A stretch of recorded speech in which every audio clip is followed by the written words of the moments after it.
Ladies and gentlemen, at this time we're closing the whole park. We're gonna have to move up to the 8th Street. Thank you. We are in Washington, D.C., trying to have a conversation with a man named Eddie Becker. Why are you closing it? Why are you closing it? Asking to meet Eddie here, across the street from the White House, seemed like the perfect place to walk down memory lane. Now, why would they be closing the park? I mean, it's hard to say, right?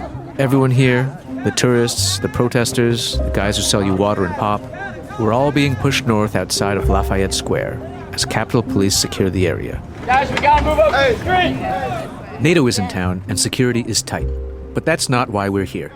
And they not bullshit, so when they say you got to leave, you got to leave. They not bullshit. All of this commotion is oddly appropriate because we're asking Eddie to recall another moment that happened at this same spot 26 years ago.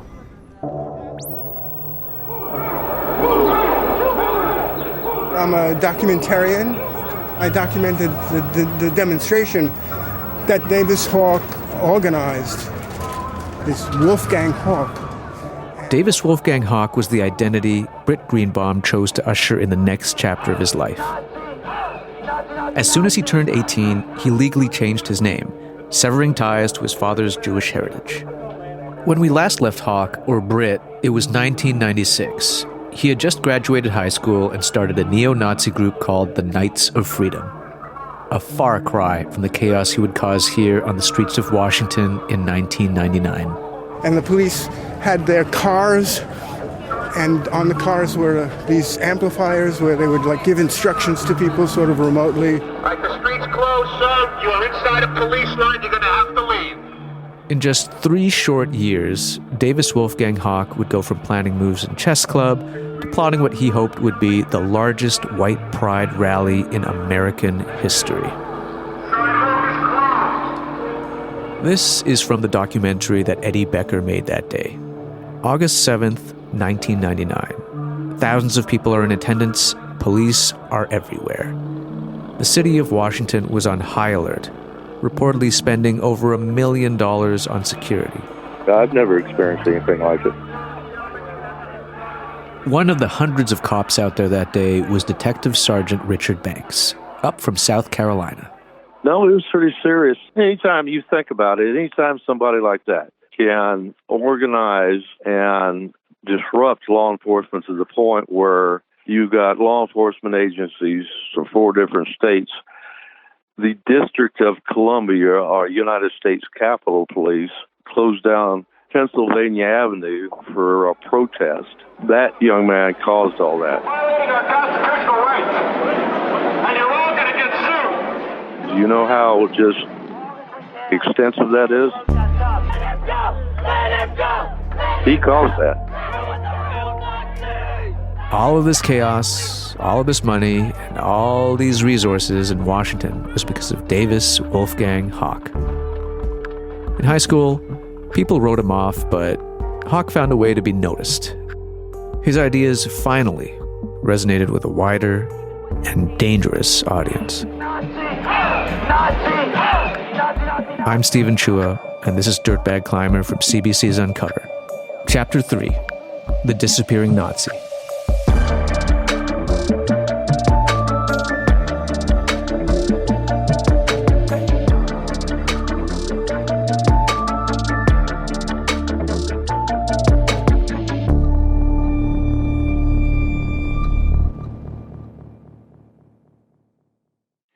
A really nice child, and then I don't know what some kind of metamorphosis occurred in high school. This is Davis Hawk's mother, Peggy Greenbaum. Peggy has since passed away, but before she died, she spoke to reporter Brian McWilliams about her son. He's a big storyteller and all this kind of thing. You know, you can't believe a thing he says. Not a thing. While Hawk was in high school, he started a group called the Knights of Freedom, or KOF, as Peggy calls it. You have to remember, I didn't even know about KOF until he was in college. In 1996, after Britt Greenbaum changed his name to Davis Wolfgang Hawk, he headed off to Wofford College in Spartanburg, South Carolina. Well, he told me it was the cold weather, but in hindsight, obviously it was because he thought his KOF ideas would be well received down there. He wanted to go to Wofford College. This again is Hyman Greenbaum, Hawk's father. We were never quite sure why. It's like a small southern liberal arts college, but later we figured that it must be because he thought he could influence his classmates, and he thought that they would be more into the conservative politics.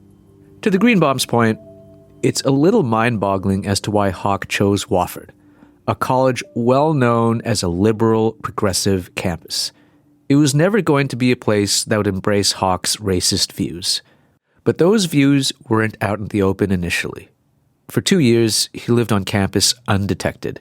He kept good grades, got a girlfriend, and blended pretty seamlessly into the student body.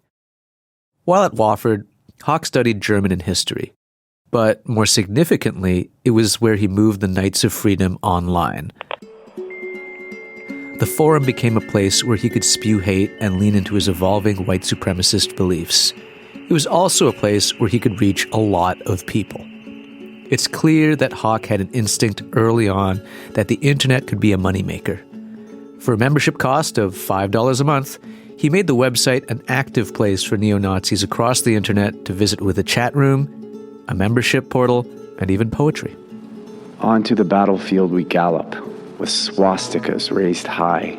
We are 4 horsemen for race and blood, and we watch our enemies die. It was ultimately an act of hubris that uncovered his alter ego. In his 3rd year, Hawk, or Commander Bo Decker, as he was known online, posted a photo of himself in Nazi regalia to the KOF website.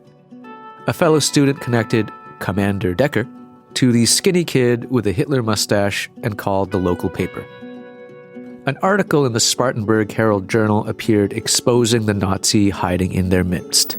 Wofford student-runs neo-Nazi website, watchdog group has followed 20-year-old junior since high school. This prompted about 300 Wofford students to organize a candlelight protest against Hawk.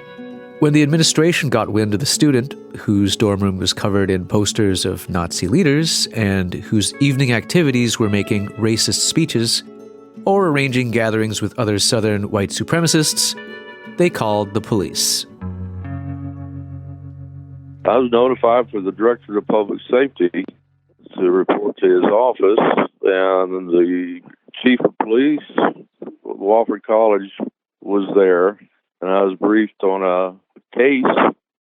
The assignment was made that I was placed in charge of the investigation. This is Richard Banks, retired detective from the Spartanburg Police Department. He investigated Davis Wolfgang Hawk extensively during this period, although it was news to him as to how things finally ended up for the Wofford Nazi. So, are you telling me that he's deceased? Yeah, so he was murdered. Okay. Well, I'm surprised it took that long.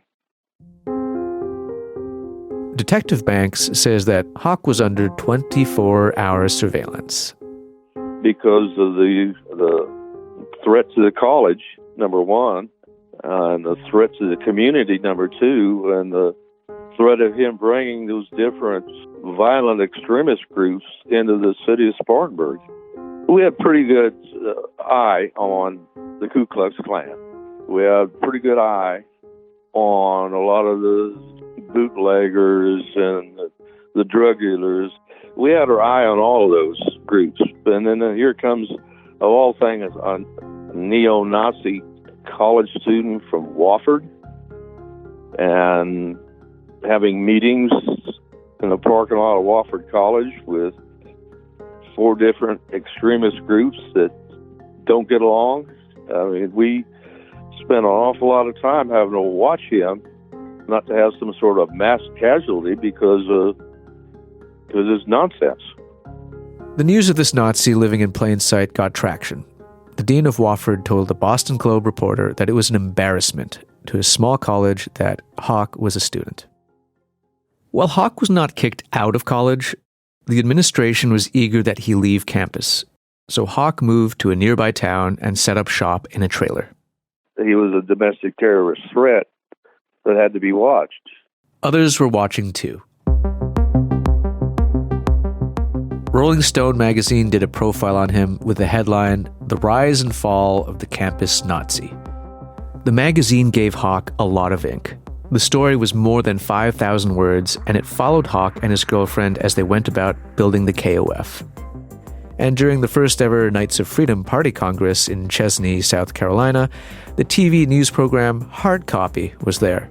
And not long after that, Hawk sat down for an interview with Chris Cuomo on Fox Files. But Hitler's brand of hate still exists, and it's thriving on the internet. As pictures of Nazi symbols and Holocaust victims flash across the screen, Cuomo's warning about the proliferation of online hate is eerily prescient. In 1995, at the time of the Oklahoma City bombing, there was only one identified hate site on the World Wide Web. Today, there are over 250. Among them is this one that advocates the revival of the Nazi Party.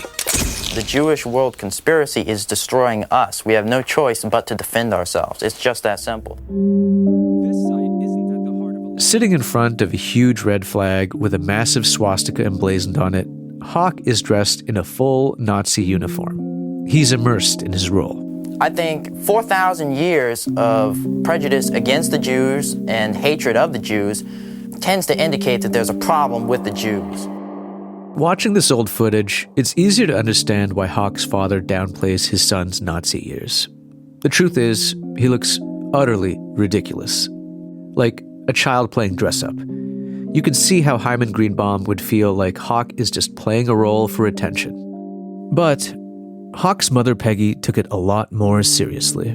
I called him and I said, "Are you happy now?" And but of course I was yelling. It's important to understand when this all happened. The Fox Files interview aired 2 days after the deadly Columbine massacre, where 2 young men shot and ultimately killed 14 of their fellow students and 1 teacher. No, I yelled, "Are you happy now, Britt?" And he said, "What do you mean?" And I said, "Well, don't you think some of your followers, maybe these 2 guys even, how do you know, even if you're not for violence and you claim and you tell other people that you're not in favor of violence, and how do you even know that these 2 crazed idiots at Columbine didn't log on to KOF, and that your website might have spurred them on more than any other website? How do you know?" Mm-hmm. I said, "Are you happy now?" And I slammed the phone down.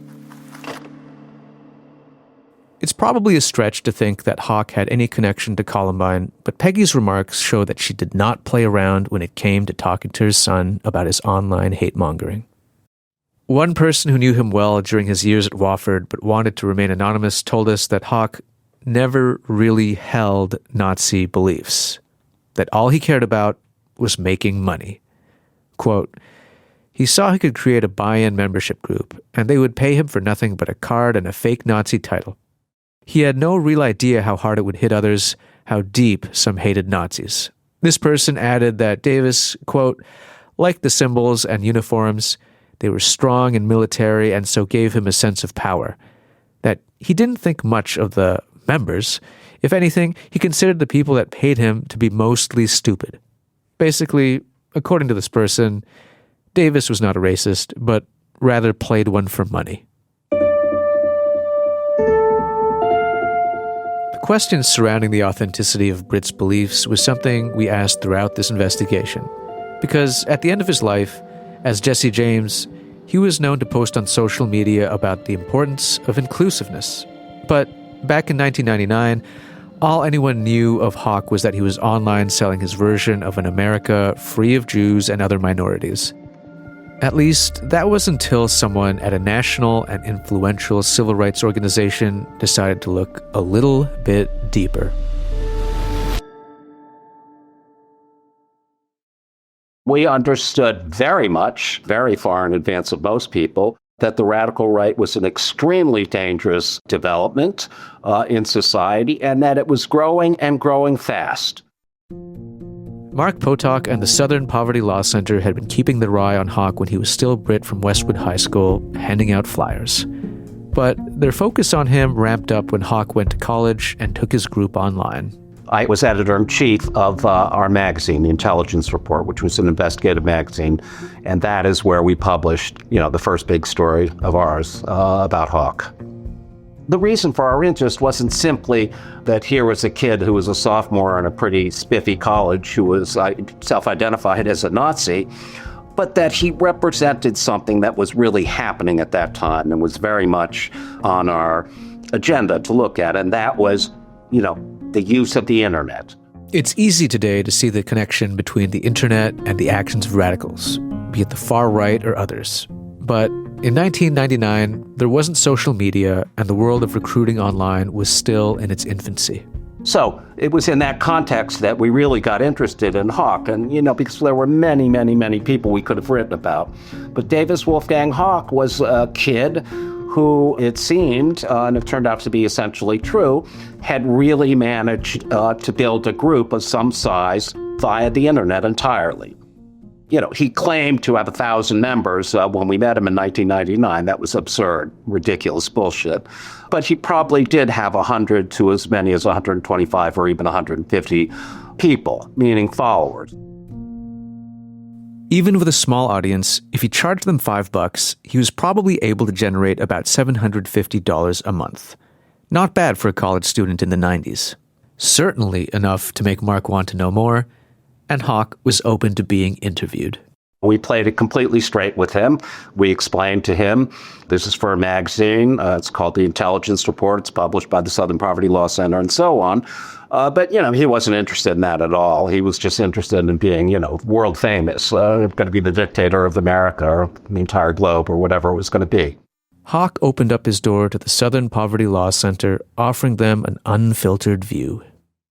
When we said that Davis Wolfgang Hawk was a neo-Nazi, we weren't kidding, right? I mean, this is a guy who literally dressed up in SS outfits. He had a whole collection of SS knives, Mein Kampf on his bookshelf, and went on and on and on about the Jews. They were the principal enemies. The Jews needed to be either murdered wholesale or, at the very least, every last one of them sterilized, along the lines of Hitler's wishes. Mark says that he and his colleagues did not view Hawk as a deadly threat.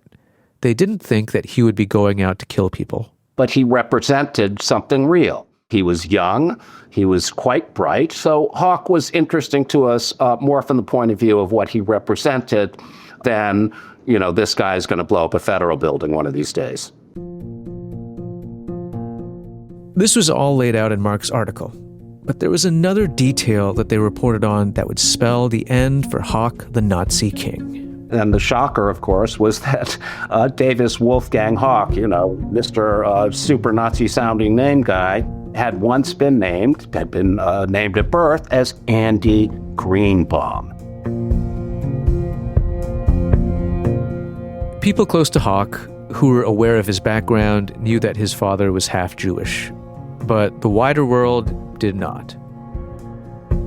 So when the Southern Poverty Law Center published its story on Hawk, it was a barn burner. The headline read, "Hyman Greenbaum's son hard at work with neo-Nazi group." Now everyone in the U.S. knew this Nazi was Jewish. The story went viral. So it became a story of, my God, look at this person. He's running around in these outfits saying that his father needs to be sterilized or perhaps killed because he was Jewish. And by the way, Hawk told us, that's not really my father. He says he is, but my mother had an affair with a visiting German businessman, and, I am the product of that liaison. This part of the story feels especially hurtful, but when we asked Hyman about it, he didn't see it that way. My wife and I used to joke sometimes that they gave us the wrong baby. I guess I finally found out they didn't because they were able to finally identify my son through DNA analysis. It seems as though Peggy Greenbaum found her son's claims a lot less funny. I talked to Peggy Greenbaum a couple of times. She called him a coward and some other sort of choice words. But, I guess All I can say, I've read that Hawk has described his mother as being not very smart and so on. And I just say I beg to differ. I found her a very bright woman, interesting, but, deeply, deeply shocked at what her son had become. I was in such shock because it's not the child that I knew. You know who else was deeply shocked? The Nazis. William Pierce, the head of the National Alliance and really the most important neo-Nazi leader of his day, described him as a Hollywood Nazi, a teenage hobbyist. There was this enormous kickback against Hawk, and it very quickly got to the point where, he couldn't go to a skinhead rally again, right? If he'd go, he would have gotten beaten up very likely. So, we had pushed him right out of the scene. According to Hawk's FBI file, one of the more serious threats Hawk received was from a group called the World Church of the Creator, one of the most notorious hate groups of the 1990s. After Hawk's real identity was made public, the hate group created what they called an anti-KOF resource center online. They wrote about Hawk being a fraud and warned that he should, quote, quit now, leave, disappear from the scene completely.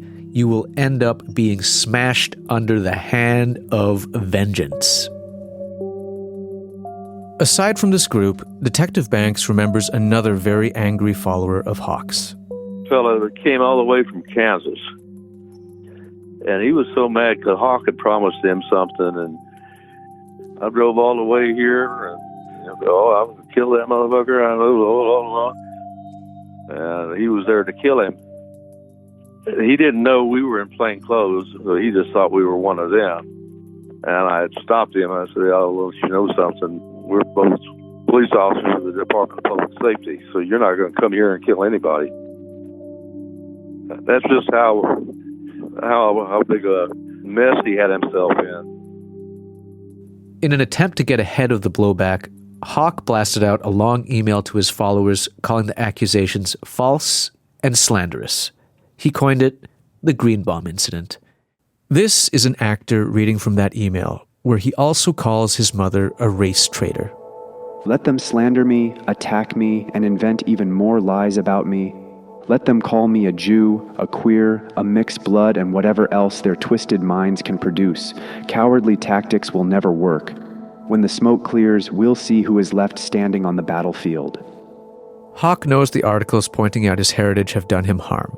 But instead of backing away, instead of going dark until the chatter fades out, Hawk, in what will become a recurring pattern, doubles down. I think he had delusions of grandeur or whatever, but eventually he decided to organize a big march in Washington, D.C. He thought it was going to be bigger than what was then the Million Man March or something like that. Hawk called for this massive demonstration in Washington as a response to our article about him. And his way of saying, by God, I really am, the next Adolf Hitler, was to promise a massive march on Washington, D.C. in late 1999. Hawk pulled the right paperwork, filed it with the right departments, and sent the call out to his followers to march their views down to the White House. We must spread our message onto the streets to any white man or woman who will take the time to listen. In a message to his followers, Hawk penned a manifesto he called the Millennium Plan. The party is generally perceived as a paramilitary neo-Nazi group with an element of Hollywood Nazism mixed in. Since our goals are political in nature, we must dispel our image as a militia and ensure that the public sees us for what we are. A legitimate National Socialist political party, dedicated to defending white rights. Mass recruitment and mass propaganda will be the goal.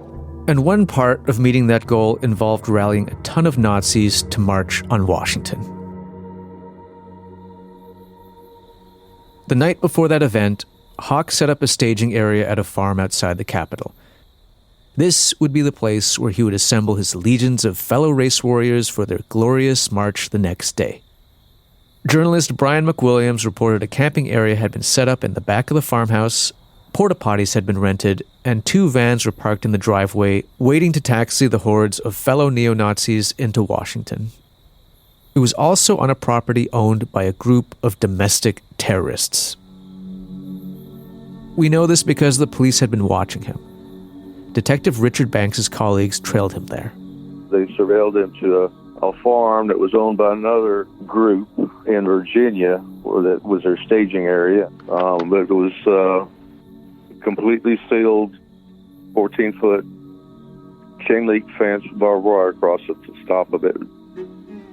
It was a dirt road, big gates, and they had guards standing out front, machine guns, which is legal. It's private property. Banks declined to give details about the group running the camp, but it's clear these were dangerous people. Whatever you think of Hawk, you gotta admit, this guy had balls. Here he was, a neo-Nazi recently outed as a Jewish kid, now teaming up with a group of gun-toting domestic terrorists preparing for a show of force in the nation's capital. Would people show up the next day? And how much could he trust the group he was with? It must have been a very long night.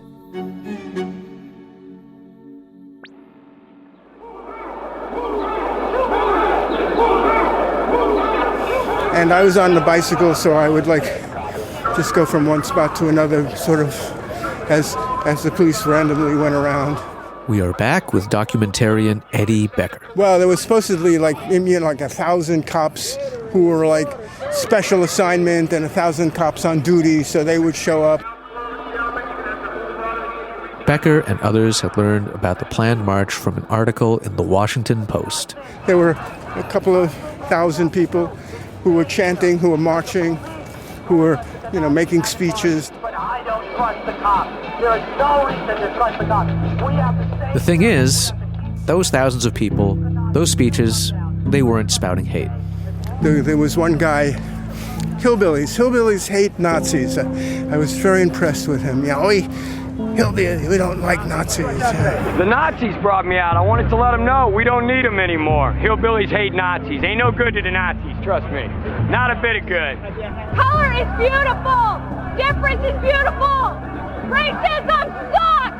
What do we want? Nazis out. What do we want? Well, sir, I am out here because I'm opposed to any kind of injustice against anybody. In Becker's documentary, you see crowds of people. You see police on foot, in cars, and even on horseback. They're controlling people's movements and moving others along. But what you don't see are Nazis.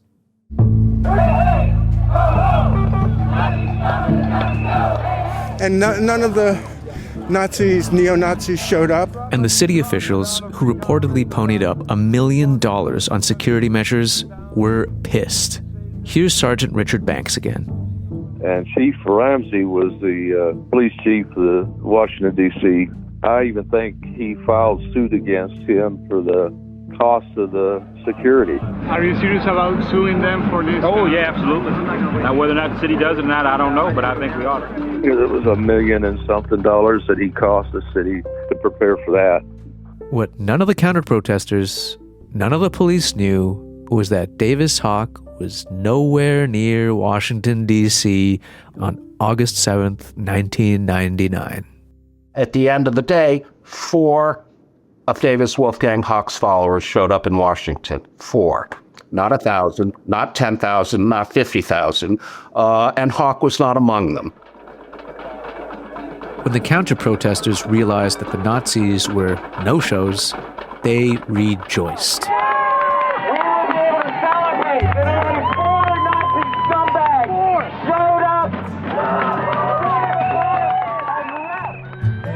Instead of showing up to lead his followers into the next phase, Hawk had slinked away.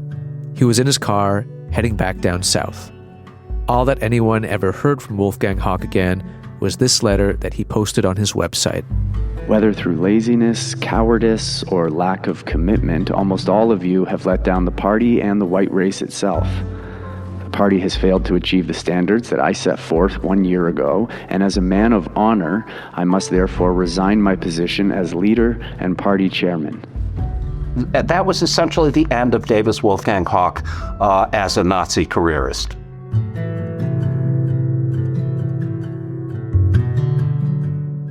Neo-Nazis and white supremacists aren't exactly known for settling their differences by peaceful means.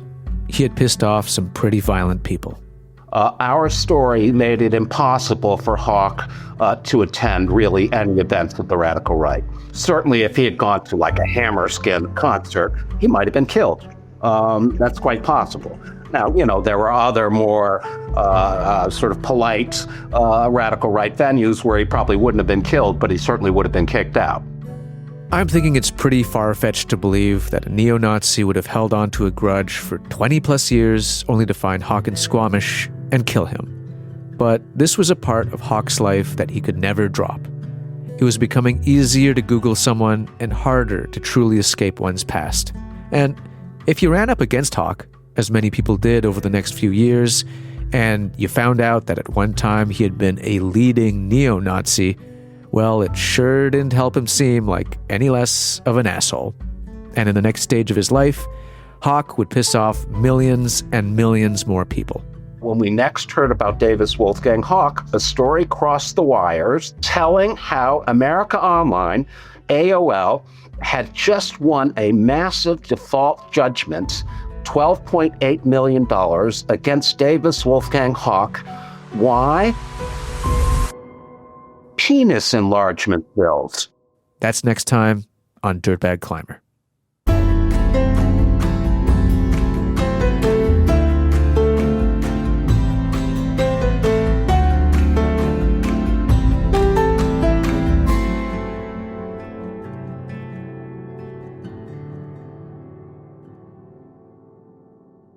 Tune in next week for an all-new episode of Dirtbag Climber.